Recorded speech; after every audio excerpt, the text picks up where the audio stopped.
Regen, Regen, Regen und immer bergauf. Gute Voraussetzungen, um die Alpen mit dem Rad zu überqueren, oder? Ja, das war letztendlich eher Nebensache, denn die Aussicht war echt der Hammer. Vom Bad Reichenhall aus sind wir über einen unscheinbaren Fuß- und Radweg über die österreichische Grenze geradelt. Bei Hallein folgten wir erst der Eurovelo, später ging es dann auf dem Alpe-Adria-Weg weiter.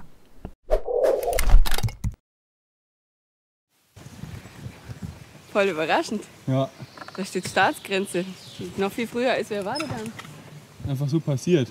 Auf der Rückseite von dem Staatsgrenze-Schild ist die Zeig mal auf das österreichische Schild. Flagge. Ja, da steht's, genau. Ja. Unglaublich. Also, ja, gleich hier. Jetzt sind wir in Österreich. Ja, wir sind drüben. Ohne Kontrolle, ohne alles. Und hier sind die Straßen auch viel besser. Schauen wir mal. Ab nach Hallein. Salzburg. So, und jetzt sind wir auf der Eurovelo. Hier bleiben wir bis Villach. Da steht's Eurovelo 7. Wer von euch es nicht kennt, geht mal auf www.eurovelo.com. Da gibt es ganz tolle Fahrradrouten durch ganz Europa, richtig weit. Von Norwegen bis Rom, was weiß ich, alles da.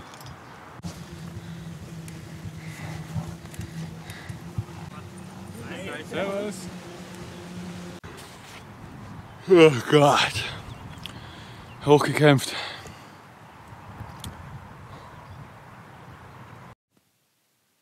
Mittagspause und wie es aussieht, hat der Regen uns doch erwischt. Wir sind an der Tankstelle. Wirklich gutes Timing, keine 6 Minuten nachdem wir hier angekommen sind. Es hat angefangen zu regnen, es gibt erstmal was zu essen und ein bisschen Internet. Österreichische Tankstellen haben viele Internet, das ist klasse. Und dann geht's weiter. Guten. So, es pisst. Es gießt wie immer. 18 Kilometer noch im Regen.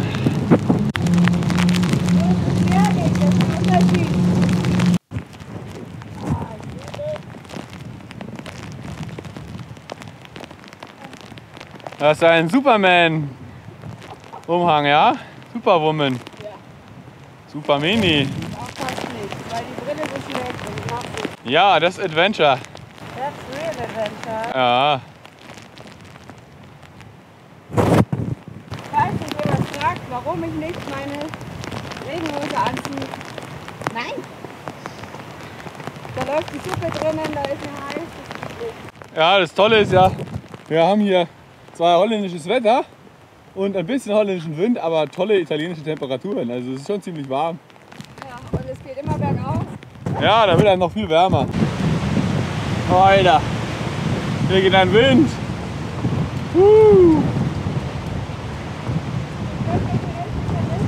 Ja, zum Glück ist Rückenwind. Wir besuchen den Bernhard, einen Freund von uns aus Österreich. Und wir haben es tatsächlich geschafft, die Räder in den Suzuki Swift reinzubekommen. Mit Gepäck. Er fährt jetzt nochmal runter die Melli holen. Und richtig lieb. Er wohnt richtig weit oben auf dem Berg. Und es pisst wie Sau. Deswegen hat er gesagt, komm, er lädt uns schnell ein und holt uns. Und dann hätten wir bestimmt nochmal 2 Stunden den Berg raufstrampeln können. Richtig lieb. Es regnet wie immer weiter, ständig. Österreich ist durchzogen von Regenwolken bis zum Wochenende. Dann soll es besser werden. Also noch 7 Tage Regen. Ja, so schaut's aus. Und jetzt geht's darüber. Immer weiter darüber. Und da rechts sind wir gestern hergekommen.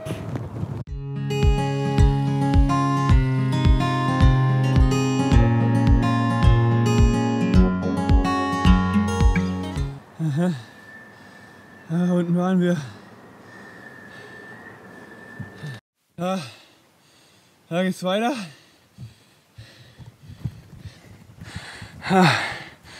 Und da haben die Melli. Ich fahre immer ein Stück voraus, dass ich es irgendwie filmen kann.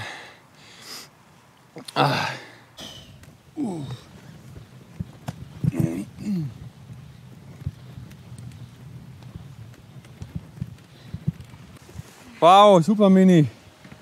Haben wir richtig gut gemacht. Das war so ähnlich wie in Dinant, aber zum Glück nicht ganz so grauenvoll. Aber es war schon sehr grauenvoll.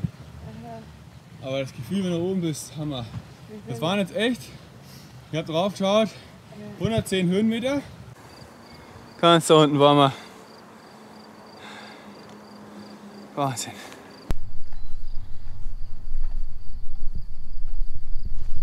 Was soll das sein? Ich dachte, das ist ein See. Ah, fuck. So, ja, soll es der hässliche See sein da, oder was? Ja. Ist es der? Ja. Tatsächlich? Ja. Fahren wir weiter.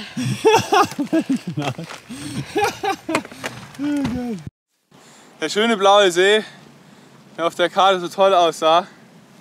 Und rechts dafür wunderschöner Ausblick. Also wir sind jetzt nicht umsonst hier hingefahren, wir wollten eh hier, also wir müssen hier durch. Wir schnappen uns die nächstbeste Bank und essen. Ich kann noch stehen. Wir sind aber noch nicht am Ende. Es ist sehr anstrengend, grausig anstrengend. Aber man sieht es ja hier an der Landschaft, es war ja nicht anders zu erwarten. Es ist echt sakrisch schwer. Halleluja. Ja, kann ich nur bestätigen. Aber ich finde, es lohnt sich auf alle Fälle, oder? Ja, Aussicht ist aber geil hier.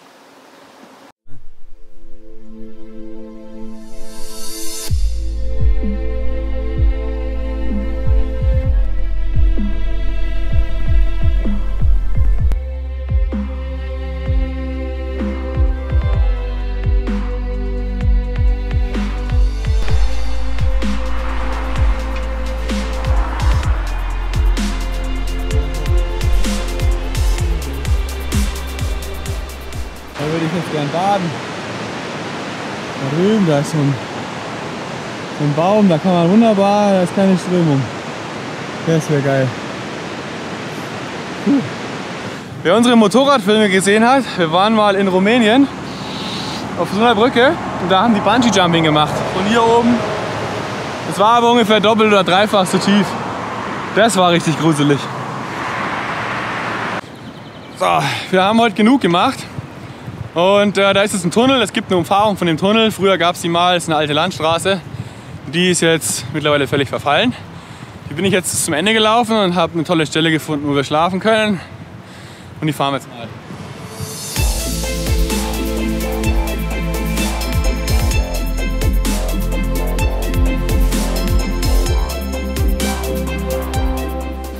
Also wir sind jetzt da hochgekraxelt, hier unten in den Tunnel. Es ist trocken, weil da oben braut sich schon wieder was zusammen. Und das wollen wir uns eigentlich nicht antun. Und ich gehe jetzt mal schnell Wasser holen.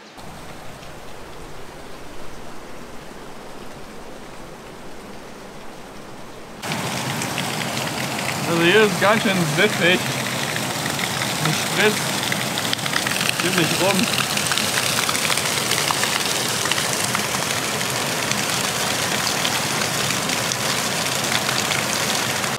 Kürbis, richtig guter Kürbis. Der ist auch von dem Aldi aus Bad Reichenhall aus der Tonne. Kartoffeln, richtig geile Eier. Ich weiß gar nicht, was haben wir denn alles da drin? Ein Haufen. Und Radieschen und so. Also wir schlemmen ordentlich. Und dazu gibt es ein Glas Wein. Und ja, kann man sich nicht beklagen. Und wir sind trocken. Gell, Mini? Ja. Auch mit Gewürzen lassen wir uns hier nicht lumpen. Wir haben eigentlich alles. Ich habe Curry, ich habe Kardamom aus Indien, richtig gutes Zeug. Ist viel schweineteuer, habe ich damals mitgebracht. Safran. Der kocht mit Safran. Noch mehr Paprika aus Marokko. Tagine-Gewürz. Zimt. Kurkuma. Koriander und noch vieles mehr. Geiles Harissa aus Tunesien. Es wird herrlich. Eine Kartoffel. Das sieht man jetzt. Boah, geil. Ah, es pisst. So, wir sind fast aufbruchsbereit. Wir haben hier in diesem wunderhübschen Tunnel bei der Nachtzuflucht gesucht. Das ist der Rein Durchlatz von 1974. Ja, eine Klamm hier. Und wir fahren heute auf 1250 Meter, glaube ich, hoch. Das wird nochmal richtig anstrengend. Gestern war schon richtig krass, heute wird es nochmal schlimmer. Aber es lohnt sich dann. 2 Tage bergab fahren danach. Los geht's!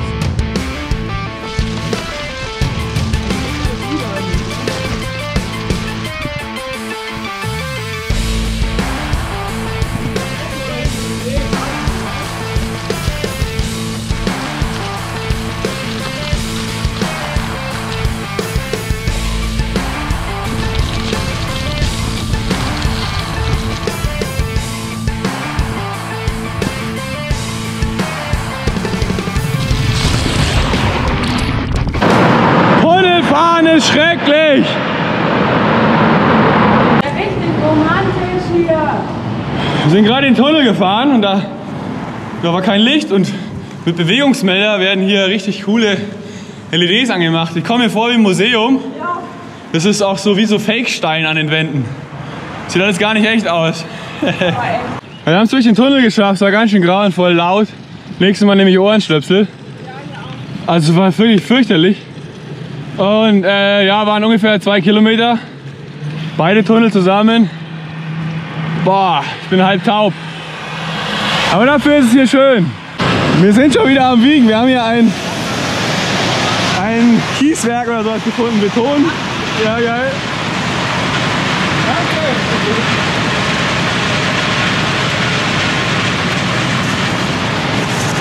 Sau coole Jungs hier. Das hier ist das letzte Gasthaus vor dem nächsten. Und wir haben ein Radlermenü für 8,50. Leider nicht in unserem Rahmen. Vielleicht das nächste Gasthaus.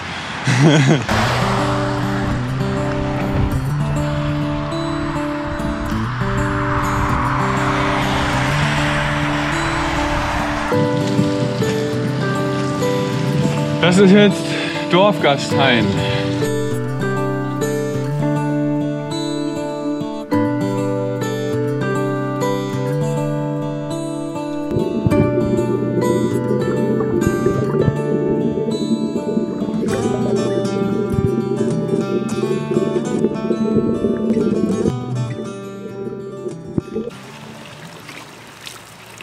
Boah, das ist richtig gut.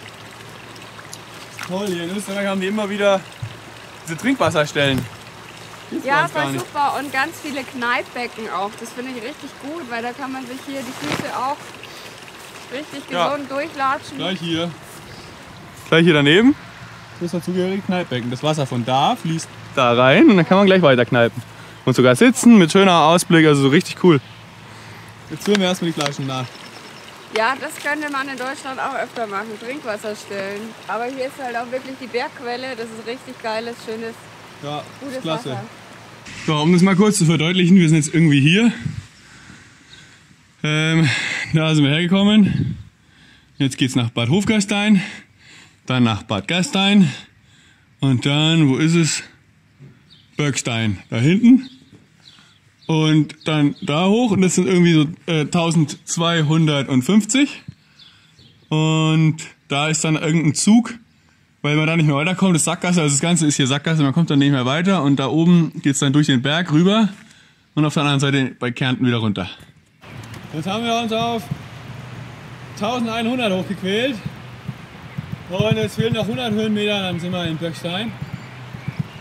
Sind wir so 150 oder so. Und da muss man dann in den Zug, weil man da nicht weiter kann, weil es keine Straßen gibt, die über den Berg fahren. Und dann fahren wir in diesen Zug. Nur durch einen Tunnel, der geht immer geradeaus. Und auf der anderen Seite sollte man auf derselben Höhe wieder rauskommen und dann wieder runter. Oh, krass. Schön Schnee.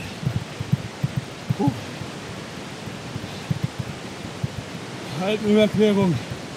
Aktuell 1145 Meter. 1170. Wir haben es geschafft. Boah. Hier endet die Straße. Da ist kein Drüberkommen, da gibt es keine Straßen. Deswegen fahren wir jetzt mit dem Zug da. Das ist ein Autozug, da sind gerade schon ganz viele Autos rausgefahren. Das ist die Verbindung rüber nach Kärnten irgendwie. Wir schauen, dass wir uns jetzt ein Ticket besorgen und dann mal da einsteigen. So, die Eurovelo führt direkt durch den Berg. Ja genau, das ist der einzige Weg. Aber ist auch ganz gut, mal eine schöne Unterbrechung nach dem ganzen Bergauffahren. Ist schon ein bisschen anstrengend auf Dauer, das ist jetzt so eine kleine Belohnung. Aber die Landschaft um uns herum ist ja eh schon eine Belohnung. Also, wir fahren. Geht's los? Ach, wie krass. Wir sind jetzt außerdem auf diesen 1250, haben es geschafft. Ja, war schon steil. Marokko war viel höher, aber für, sagen wir mal, der Anstieg nicht so. Es war eine kontinuierliche, also Genau. die Steigung, die ist halt einfach gemächlich nach oben gegangen und irgendwann warst du oben und hier ist es einfach so, dann wieder runter, dann wieder so. Genau. Es ist hier viel kürzer und viel steiler, in Marokko viel länger und viel angenehmer, aber dafür halt auch das Doppelte an Höhe in Marokko und nicht wie hier. Aber es war trotzdem cool. Jetzt fahren wir weiter. Fahren wir zu. Das war's schon. 10 Minuten, 5 Minuten, irgend sowas. Jetzt sind wir da. Und jetzt geht's weiter. Und hier regnet's. Ja, toll.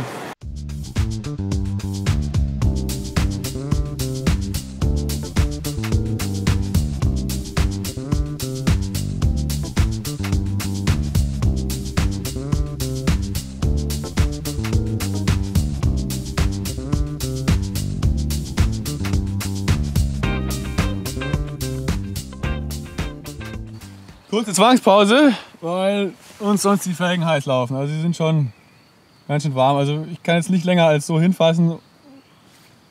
Wir bremsen schon sehr vorsichtig und ziemlich wenig und schauen, dass wir durch den Wind bremsen mit den Ponchos und so. Das bringt auch einiges. Aber man muss halt trotzdem schon gut bremsen, weil sonst holst du irgendwo ins Gebüsch. Noch ein bisschen warten und vielleicht mal durch die Pfütze da fahren und dann schauen wir weiter.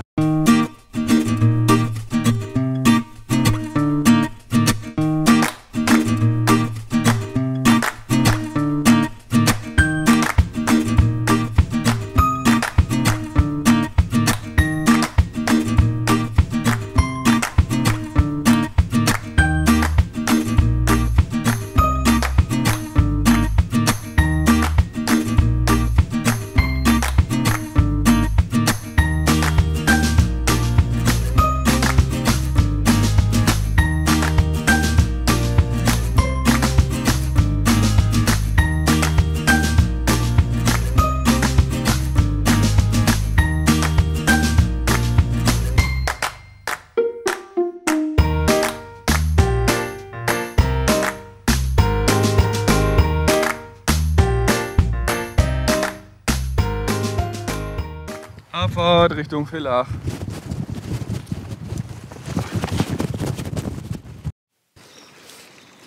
So, kleiner Zwischenstopp. Und hier oben sind wir heute gekommen.